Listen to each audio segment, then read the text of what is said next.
இணைந்து ஜெபிப்போம். ஆண்டவரே இயேசுவே, நோயுற்றவர்க்கு அல்ல, நோயுற்றவர்க்கே மருத்துவர் தேவை. பலியை அல்ல, இரக்கத்தையே விரும்புகிறேன் என்பதன் கருத்தை நீங்கள் போய் கற்றுக்கொள்ளுங்கள். ஏனெனில் நேர்மையாளரை அல்ல, பாவிகளையே அழைக்க வந்தேன் என்று இன்றைய நற்செய்தி வாசகத்தின் மூலம் நீர் எமக்கு வழங்கும் அருள் வாக்கிற்காக நன்றி செலுத்துகிறேன். ஆண்டவரே, உம்முடைய இந்த வார்த்தைகள் என் இதயத்தை தொடுவதாக.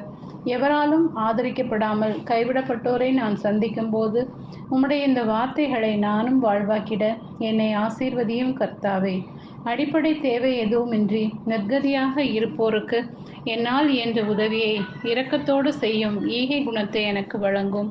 யாரேனும் என்னை பற்றி குறை கூறியிருந்தாலோ, எனக்கு எதிராக பொய்சாட்சி சொல்லியிருந்தாலோ, என்னை வெறுத்து ஒதுக்கி இருந்தாலோ, நான் அவர்களை மன்னித்து ஏற்றுக்கொள்ளும் மனதை தாரும். அப்பொழுது நீரும் என் பாவங்களை மன்னித்து என்னை உம் பிள்ளையாக ஏற்றுக்கொள்வீர் என்று முழுமையாக விசுவசிக்கிறேன் ஐயா. இந்த நாளில் போதிய அடிப்படை தேவைகள் இல்லாதோருக்கு என்னால் முயன்ற உதவி செய்து அவர்களை அரவணைக்கும் நற்குணத்தை எனக்கு தாரும். ஆமேன்.